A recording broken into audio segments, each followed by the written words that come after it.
I see them hating, and now I get taller. You are Locked On Fantasy Basketball, your daily podcast on fantasy basketball. Part of the Locked On Podcast Network, your team every day.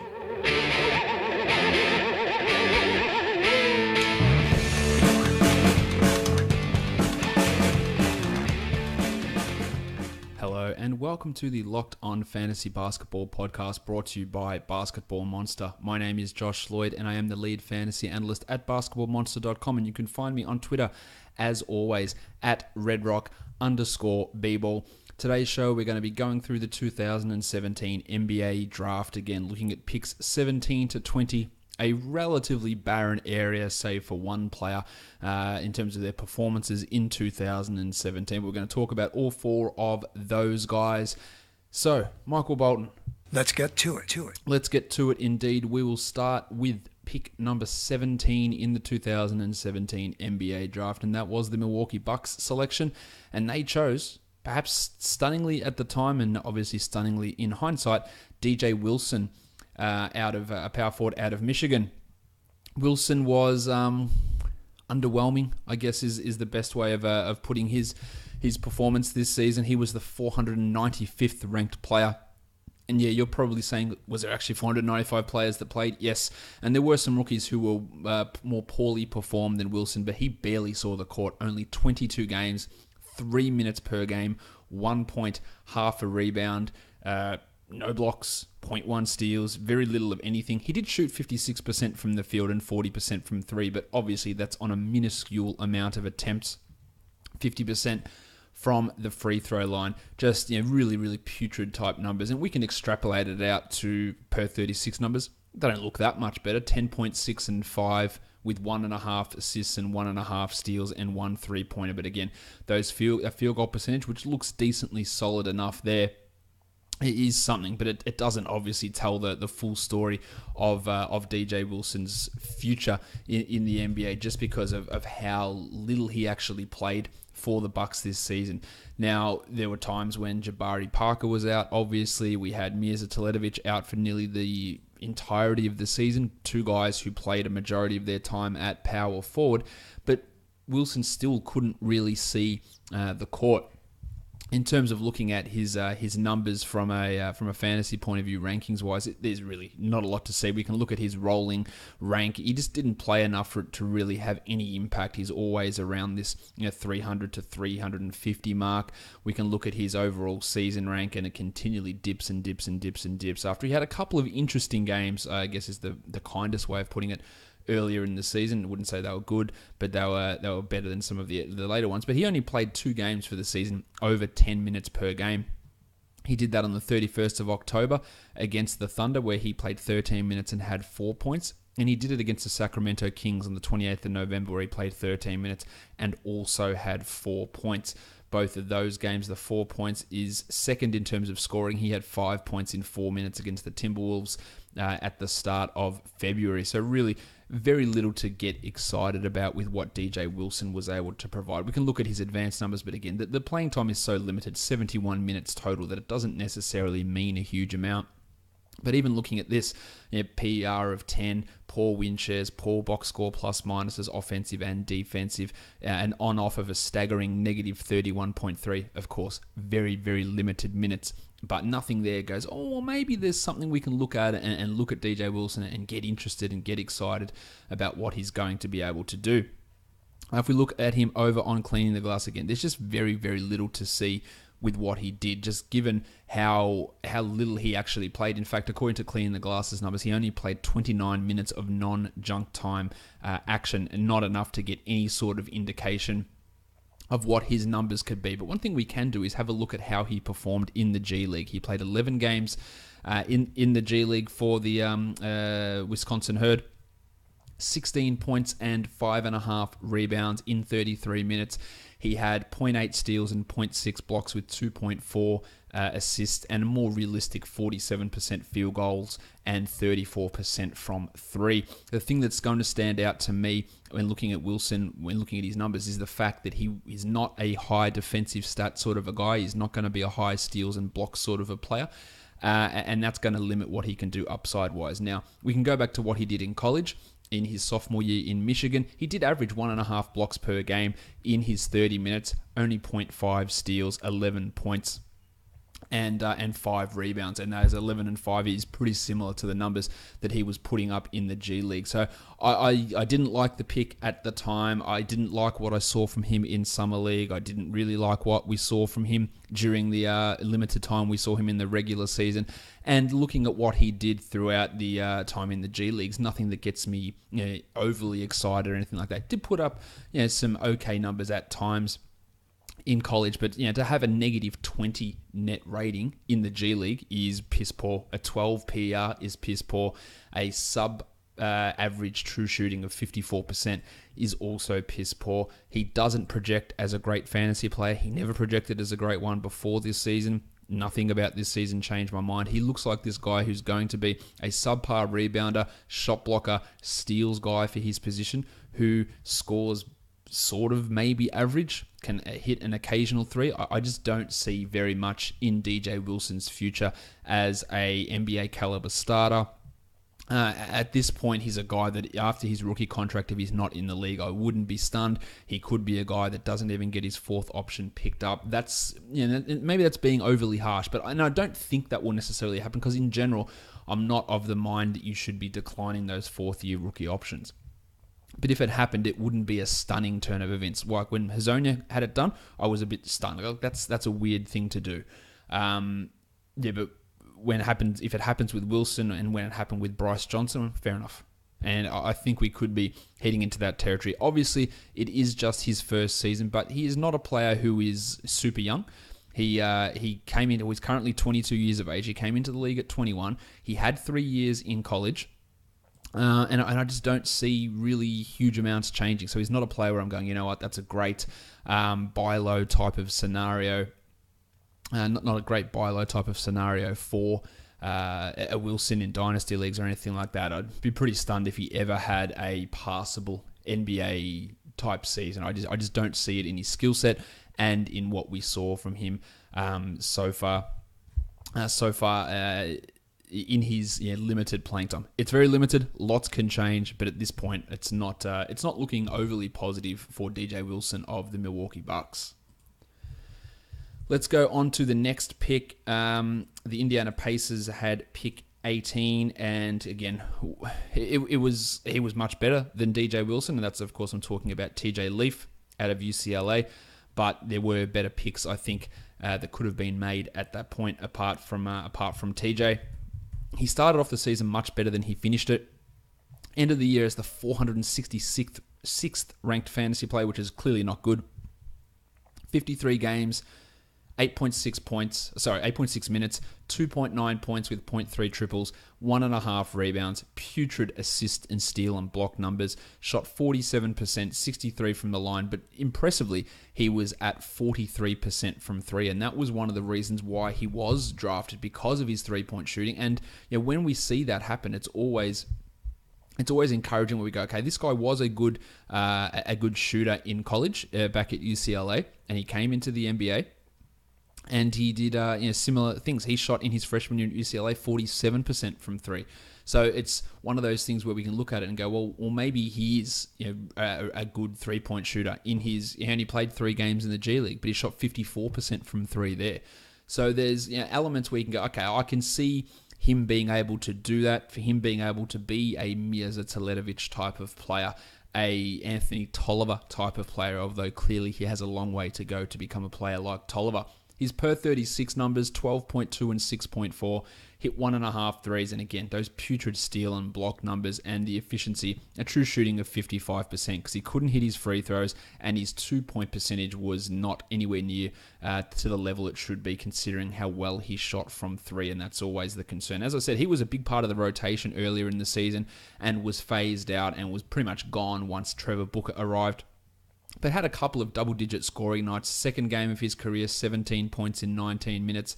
He had 11 points against the Timberwolves on the 24th of October. So a couple of strong games there. In January, he had 15 against the Bulls in 20 minutes and was really sort of solidifying himself as the third big man on this team, but that started to change as the season wore on. We can have a look at his fantasy graph numbers, and you can see how it did start. Look, it started off okay, his numbers, and then they dipped after that nice little run earlier on, and hovering around that 300, 350 mark with some pretty significant dips. Had a nice little peak there in March where he had, I think, one game where he scored 15 points and then dipped straight back down again. So not really a huge amount to see there from Leaf, and as I said, started off strongly with the rankings in the 200s, 250s, and then consistently dropped, where by the end of the year he was outside the top 450. Is TJ Leaf ever going to be a starter in the NBA? I'd be pretty stunned if he was. Can he be a reliable rotation player because of his ability to hit threes? Yeah, but he just doesn't do anything else really. That's the real problem here with TJ Leaf. He's defensively, he's a real issue. He doesn't do really much rebounding wise. Steals and blocks are 100% negligible. PER of 10. Piss poor defensive box score plus minus and box score plus minus in general, and negative 13.5 on off numbers. None of these things are striking us as numbers where we go, look, these are fantastic sort of things. But one thing we will give to him is his shot distribution was pretty solid. He hit his threes for a big man in the 93rd percentile at 42%, which is obviously excellent. His shot attempts, he knows where he can shoot from, and he takes his shots from there. So 34% of all his shots came from three, and he hit 46% of his non-corner threes, which is an astonishingly large number. The problem is he couldn't finish at the rim. Only 62% at the rim for a big man is not ideal. And the steals and blocks percentages were horrendous. 5th percentile for blocks, 7th for steals. Just could not get any of that defensive stuff going. And it ties in with what we knew about Leaf coming into the game and what we saw from him in terms of his defensive acumen as the season went on. Will he ever become a good fantasy player? Probably not. He just lacks the things with his, lacks the talent with his rebounding. I think he's a long way off being able to be a useful player, rebounding wise, defensively, getting to the line. He doesn't do that all that often. He hits threes, but there's just too many negative parts of his game to really get interested in. Just a horrendous defensive rebounding rate in 5th percentile for bigs as well. Not a huge amount to love if you are a TJ Leaf owner in a Dynasty League or an Indiana Pacers fan. But again, he showed that he can do something. And hitting 42% of threes as a rookie is very, very impressive. And that can be a role. But with so many limitations in his game, will he ever be a 25-minute per game player? I sincerely doubt that he will be able to do that. He just doesn't impact the game in enough areas to stay on the court for that long, and he just doesn't rack up the stats to ever become one of those guys. There are certain players, like the player we're going to talk about next, that if they get 24 minutes per game, they can be a fantasy stud. Well, not a stud, or a usable guy. If this guy gets 24 minutes per game, he might get you 2 threes and nothing else. And that's just not useful enough in any sort of scenario, and I can't ever see him pushing towards bigger minutes. So in the end, you'd have to say probably a poor pick by the Pacers with some other good players going behind TJ. I understand getting the stretch guy in there, but a lot of other limitations in his game really did limit what he was able to do and limit his output. The next player is a player that I'm pretty excited about taking. If you don't know who pick 19 was in the 2017 NBA draft, I'll let you know. It was the Baptist Johnny Collins of the Atlanta Hawks. He was a guy that, his translations looked sexy. I was big on him coming into the draft. I was super excited that he got picked by the Hawks. And I said, this guy has a chance to end the season as a top 100 player, depending on what they do with Ersan Ilyasova. He ended the year as the 101st ranked player for the season in only 24 minutes per game. He played 74 games, and he's still only 20 years of age. He scored 10.5 points with 7 rebounds. He hit 0.2 threes, which is something that's a little bit surprising. 0.6 steals, 1.1 blocks, 58% from the field, 72% from the line, a usage of 18%, and a true shooting of 62%. So his value is pretty clearly tied up in that field goal percentage and his ability to rebound and get blocks. That's where his numbers come from.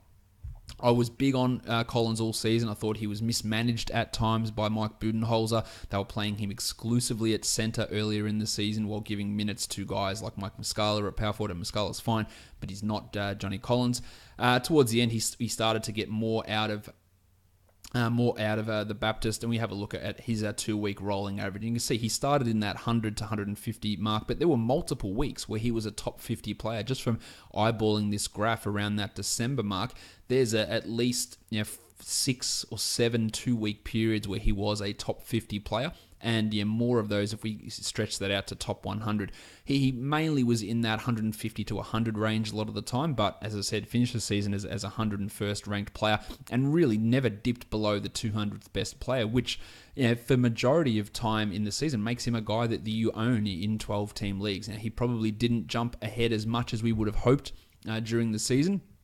And a lot of that is due to playing time concerns, but over those last 2 months of the season, he got 29 minutes per game, averaged 12 and 9 with 0.6 triples, got himself up to 2.5 assists, and that was one of the things I was really impressed with him in Summer League was his ability to pass, because that wasn't something that was really there in college. He got your 0.6 steals and 0.9 blocks in those last 14 games with 57 and 61%, and that 61% from the free throw line is something that should be able to improve, because he was a much better free throw shooter than that in college. So I think the sky is the limit. Maybe not the sky's the limit, but I think he can be a very, very usable fantasy player. We've seen him put up some pretty decent numbers, and while people will look at, the hype was so big for him, he was shit, he was disappointing, the reality is that he wasn't. He did pretty much what we sort of anticipated of him, being a consistent from basically the middle of December onwards. He was a top 100 player pretty much consistently that whole time. A little bit of a dip earlier in the season when his minutes dropped really as they shouldn't have. But there's really, as you can see on this graph, really consistent sort of production around that top 100. Yeah, he never got to the top 50, top 60 guy that I thought he could get to. And maybe that's a source of frustration. But overall, what John Collins did during the season, I think, has to be viewed as a success for the Atlanta Hawks, picking him as late as they did. And the Atlanta Hawks fans should be looking at a guy who can be a starter long term. I talked about his free throw percentage. In his second season at Wake Forest, he shot 75% from the line and 69% as a freshman. Giggity! So I feel like that free throw percentage can definitely jump up as we head into the coming seasons. Now, on a per 36 basis, the numbers look really sexy. 16 and 11, 2 assists, a steal, 1.6 blocks with those really good percentages there as well. That makes him close to a top 80, top 70 type of a player. And he had plenty of solid games down the stretch here. Numerous double doubles, a 19 and 10, a 10 and 10, a 13, 9 and 5 game. He had a 21 and 9, a 15 and 12. Many double doubles, many big performances, and started the season out strong. Got injured for a stretch there and then struggled to regain some of his form. But I'm pretty invested in what John Collins is going to be able to do as a fantasy asset. I think that he is almost a guarantee as a top 100 player next season. It's pretty much a guarantee that he plays 27 minutes a night. I don't know if the Undertaker Dwayne Dedman will be back. I don't know if the Moose Mike Muscala will be back. We already know Ersan Ilyasova's gone. Miles Plumlee should never be playing a single second again for this team. Hopefully, whoever the new coach is in Atlanta is like, cool, let's get Collins out there. Whether the Hawks get pick 1 and they pick Ayton and they compare Collins and Ayton, whatever they're going to do, he needs to be on the court. He needs to be playing 30 minutes, and he is a significant chance to be a consistent top 70 player for next season. A little bit disappointed in John Collins' basketball reference page, where the nickname is only listed as JC. That is an absolutely horrendous nickname. He is clearly the Baptist, and they need to do something about changing that. In terms of his advanced numbers, they're very, very impressive. 18 PER, a true shooting of 62%, monster win shares per 48, at 2 defensive box score plus minus, 1.7 overall box score plus minus, 1.7 VORP. These are really, really impressive numbers. His on-off doesn't go into the positive.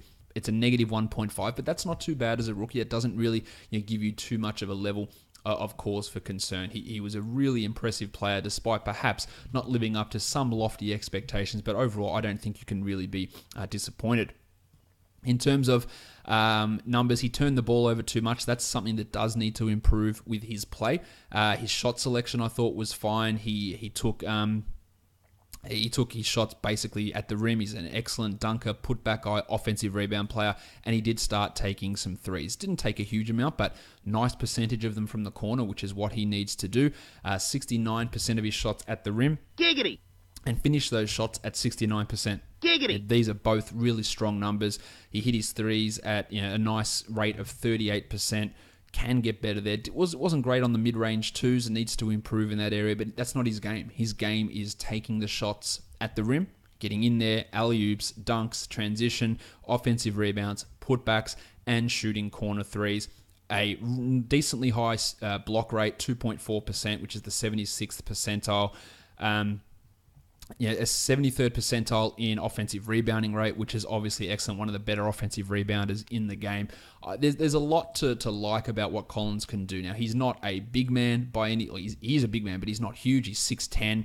He's 235 pounds. And the guy is still only 20 years of age. Despite the fact that he did have 2 years in college, he is... He's basically the age of a freshman. That's how young he started. I think that he has got multiple top 100 seasons, and I think he will have at least 2 top 50 seasons in his career. What we look at from him as a ceiling type of a thing, so we look at his per 36 numbers as 16 and 11 basically. I think he can be an 18 and 9 ceiling player with 1.8 to 2 blocks, with 3 assists, and with 0.7 steals, on 58% shooting, on 78% from the line. And those are numbers that are top 50 worthy. And I think that's what he can do with his ceiling. Again, I'm not worried about the players that are there. It's not like he succeeded due to huge injury. I'm not worried about a draft pick coming in, because whoever it is that comes in with that high pick is going to be able to play next to John Collins. I think the Hawks got a steal. He's clearly the best player out of this group of 4 players that I'm taking. I would have taken him higher than a guy like Justin Jackson that we had in the last one. I probably would have had him ahead of Zachy Collins, who went to Portland at pick 10. I think that it was a great pick from the Hawks, and I was impressed with what the Baptist was able to do last season, being his rookie season. The next guy, it's going to be a fairly short segment because Harry Giles didn't play. He was selected by the Kings with the 20th pick after they traded with the Blazers, traded down from 10 to get 15 and 20, and they picked Harry Giles and Justin Jackson again. I just thought poor uses of those picks, but we've got no numbers to go off with Harry Giles. We didn't see him play in the G League. We didn't see him play in Summer League. We didn't see him play for the Kings. And if we're going to be honest, we just didn't really see him play in college either. He only played 26 games in his his only year at Duke, 11 and a half minutes, and averaged 4 points with 4 rebounds, 0.7 blocks. And in 11 minutes, that's not fine. So that's not terrible. If we triple those numbers to make them per 33 minutes, we're looking at 4 points. We're looking at 12 points and 12 rebounds. We're looking at 2 blocks. We're looking at a steal. We're looking at an assist per game, shooting 58%. And 50% from the free throw line. But it's just such a limited amount of production.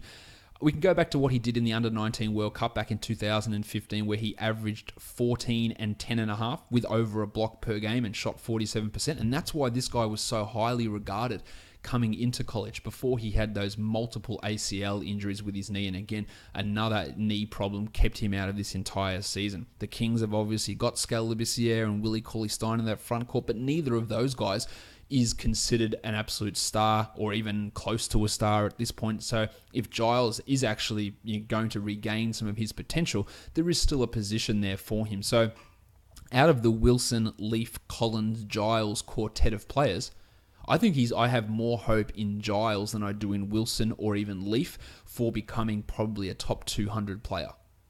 He's a really strong rebounder, can score efficiently, and can block shots, and those things can all bump you up those rankings pretty quickly, whereas Wilson and Leaf I just don't see having it. The problem is, will we ever actually see Giles play? Can he actually stay healthy, or can he do anything really to get on the court? It's been 2 years, 3 years since he's actually played meaningful minutes in basketball games. So you've got to have a level of doubt there. Now, if you're looking to take a flyer on a guy, that's a guy where you get him off the waiver wire in a deep dynasty. You throw nothing at him. You throw the 50th pick in a rookie draft to try and grab him and just see, because the potential is clearly there for Harry Giles. I think the odds of him achieving that potential are really, really low. at this stage just because of the consistent knee problems, the fact that he hasn't played basically in 2 years. It is a real concern. Him in Summer League, assuming he plays, is going to be one of the more intriguing players to keep an eye on, just to see him actually out on the court. But I do think that there is a level of upside there with him that you can feel not confident with, but you can go, okay, well, I can see the path to this happening. It's a very murky path. It's very dusty. It's not well formed, but it's there. The DJ Wilson path to me is just shut off. It's a dead end. There's just like, cool, we can't go anywhere. There's toxic waste on the path. Like, that's it. For him, for Giles, it's, you got to squint. You got to squint to see it. But if he's healthy, I think there could be something. There could be something there. It's a small percentage chance, but 5% is higher than the 0%, I think, for those other two guys that I mentioned. Again, I'm probably being overly harsh on Wilson and Leaf, and I like Leaf more than Wilson. But I think Giles has got by far the highest ceiling out of that trio, not including Collins in there, because he's established himself as a good NBA player already. So Harry Giles was the 20th pick. It'll be interesting to see if he does ever come back and what he's able to produce either in the G League for Reno or with the big team in Sacramento. Tomorrow we're going to be going through the NBA draft again, and the 21 to 24 pick range is a little bit more exciting than this selection, this quartet of players. You've got the Jedi, OG Anunoby. Hello there. You've got Terry Ferguson. You've got Jarrett Allen, and you've got someone who somehow I'm going to have less to say about than Harry Giles, and that's Tyler Lydon, probably the worst pick of the entire first round. So we're going to be looking at Terry Ferguson, Jarrett Allen, the Jedi, and Tyler Lydon. You could very easily make... No, it's not even a stretch. The Jedi, Allen, and Ferguson should all been taken ahead of Giles, Leaf, Wilson, Patton, and Justin Jackson, I reckon. Probably not John Collins, but all those guys should have gone higher than where they actually went. So there's going to be a little bit to talk about with them. If you are listening to this podcast on Apple Podcasts, 5-star rating, review, you know the story. It helps the show out a lot. And make sure you are subscribing, Google Play, TuneIn, Stitcher, Spotify, or on YouTube. Give the thumbs up. That's always a great way of helping out the show. We are done here, guys. Thank you so much for listening, everyone. See ya.